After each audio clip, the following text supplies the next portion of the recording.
Today we're going to be speedrunning Amnesia the Bunker, Glitchless, a super short yet very RNG run. Now to get started, this game is done on easy difficulty, so we're going to select that as it makes our RNG a bit better. It's still horrible, but it is a bit better nonetheless, because that's really all that higher difficulty is going to do to you with this game, is make it a lot more RNG than it already is. Unfortunately, we do have an unskippable cutscene right away, and then the run truly begins about 50 seconds in as we finally gain control of Henry. Henry wakes up confused. I don't know, he might have some memory loss or something, but I don't got time to worry about that, and I immediately run out of the room. Throughout the run, you'll notice me looking down quite a bit, since Henry likes to get stuck or lose speed quite easily on any debris or walls you might hit. I make my way to this cabinet, trying to grab the latch and open it in one smooth motion, which is actually a lot harder than it looks. I then grab the only 2 bullets we'll be using the entire run, and make sure to jump as I approach this guy who gets grabbed by the monster, because when the monster does grab him, the game tries to slow down Henry just a bit, but with a well-timed bunny hop, we can keep our speed and grab the gun ever so slightly quicker. Another thing I did as I reloaded was I start to sprint the moment Henry put the first bullet into the chamber, which if timed right, he'll keep loading even after sprinting. Make my way to the generator, where I quickly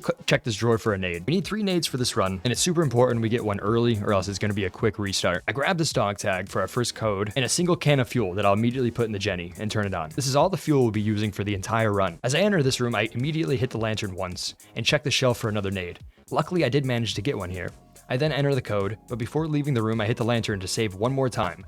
And since we have done it twice, once I reload the game, it'll load us back in facing the proper direction, which you'll see what I mean in just a moment. I run into this room and jump behind the barrels, using the lean to reach through the vent and grab the code without breaking the boards. The moment I read the code, I reload the game. This is because the codes won't change, and you're not required to have the code in your inventory to be able to use the locks. And since I saved this game a second time, I was respawned, basically already running down to the hallway to this next vent. We run to the lockers and use the code I just got to obtain the wheel. On the way out, I check the shelves for another nade, and this is where a lot of the runs would end if I didn't have a single nade yet, but I did manage to even get a second one here, which is super rare. I open this door, replace the wheel, and turn off the lockdown. I could stop turning the wheel as soon as the right bar within the wheel reaches the bottom, and the doors will still continue to open, giving me access to the rest of the bunker. I run back and make sure to save again, since I will be reloading once I have the code from the soldiers' quarters, but I don't want to lose the progress we just made. I hurry down the stairs into the deep darkness of the soldiers' quarters, making sure to avoid any tripwire, since usually hitting one will spawn the monster early and can potentially end your run if he decides to block the hallway or something as you're coming back out. I check this first bed for the key we need. Unfortunately, I didn't get it here, as this is the most optimal, but I did get it in the second spot I checked. And I will definitely take that, because this is where almost all good runs come to die, is in this damn key room, because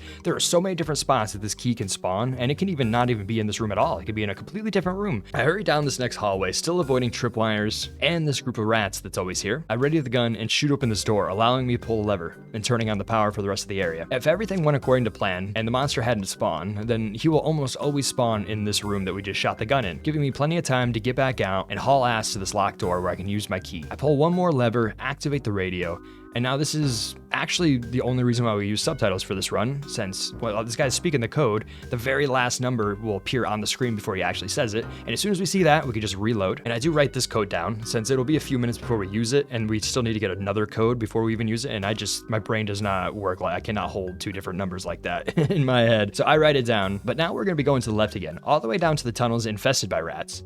As I was running, I could hear the monster spawning real close, making me quite worried, since I feel like whenever he's spawning randomly like this, he almost always screws me over in the arsenal or the prison. But for now, I can't worry about that, and I make my way down the hallways until reaching this one full of rats. With a well-timed jump, we can actually get past them, and with another jump and a well-timed mid-air crouch, I can slip right under the debris without barely slowing down at all. Now we actually have 2 locked doors ahead, but we can get them both with 1 nade, and this is why we actually need a nade before this point. I line it up with this wooden beam you can see in the wall ahead, and I try to roll it into that so it doesn't go too far. If done right, the doors will be destroyed, allowing us to climb the ladder, where I can use yet another cool trick. By pressing up on my keyboard and controller at the same time, I can double my climbing speed. I get the next code, then quickly reload, and now it's time for prison. First, we gotta use the code on our way there, and of course, my brain thought we were at an earlier part in the run. That's what happens with such a reset-heavy run, is a lot of times I'll just kind of default to a different part of the run than what I'm actually on, and I started to go into this vent, but we don't want to go into this vent. We want to go down here and go through this next door. Grab the ratchet and head into the prison, where we get our next major RNG and reset-heavy moment. We need this brick that can spawn in multiple different spots. Optimally, it can be right next to the hallway with the cells, and we can just grab it on the way to the door without having to barely stop at all. Of course, I didn't get it there though. I've only really even seen it in the perfect spot, especially on a good run, like maybe a couple of times, like a handful of times ever. So it's super rare. Luckily though, we did get the next best thing. Didn't have any tripwires in this room, and we're able to smoothly get it out and continue with the run. We smash this door, open the vent, making sure to stop and shoot the monster before going in, because he will almost always spawn behind you right here. here. And if we don't shoot him, it can kind of mess up this next part where we got to run in and get the bolt cutters. So I just make sure to shoot him to despawn him. And it is pretty consistent when it comes to this. We flip the switch to open the cells. We hurry down the hall and grab the bolt cutters, then get the heck out of the prison as the monster spawns again in the cell across from us, which is exactly what we wanted. But now we hurry to the arsenal with the heart just a pumping, because once we get to this point, it's almost all just execution. As long as we have our third nade, but I mean, even if we don't, we still have a couple of good chances to get it. We can check for a nade by this body. Unfortunately, we didn't get one. We enter the code we got from the radio earlier on and enter the arsenal. I immediately equip a nade and aim it around the spot to blow up the shelves ahead.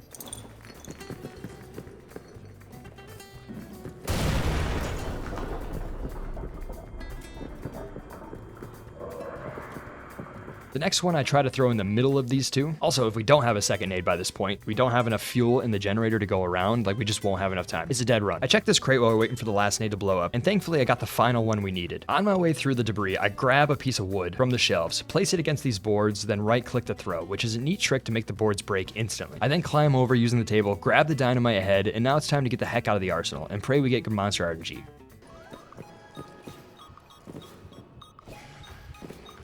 Monster's gonna fuck me, isn't he? God damn it, man! Oh, that's so unlucky. Of course, though, he's in the perfect spot to block me on the way out. Thankfully, I was still able to get around him. It is a pretty painful time loss. Definitely unlucky, but I'm keeping the run going for sure. This is one of the luckiest runs, regardless, that I've ever had. We crawl under here, ready the bolt cutters, and open the store. Now you can use the barrel in the water for this jump, and if done really well, it's definitely a bit faster, but for me, it just feels so jank and inconsistent. So for now, I like to use these shelves, which is still definitely a bit jank, don't get me wrong. And it definitely slows you down a tiny bit because you do got to be careful or else you can get stuck on it. But for me, it's just a lot more consistent, and I don't think it's that much of a time loss to be too worried about it yet. We pull the lever, then jump back across to drain the water. To move this box quickly, I just basically spam left and right click, one after the other. It does take a bit of a rhythm to get used to. Now we just got to hurry down the tunnels, and if we didn't have a third nade yet at this point, we could always check one of the crates in the back here. But unfortunately, it's definitely painful to lose the time to something like that. Luckily though, we don't have to worry about that, and we can just keep moving through. We can line up our nade in this hole in the wall. We got to be careful because the hitbox on the hole can be a little rough, so I just kind of aim in the specific spot where you can see the pillar next to the door down below. I try to aim at the bottom of that, and it'll almost always blow up that door, no problem. And one thing with this game is crouching before you jump makes your jump go higher. So we push this box over here, and then crouch jump over the barbed wire. We push our way through the door that we blew up earlier. I then grab the handle and crouch jump back over the fence.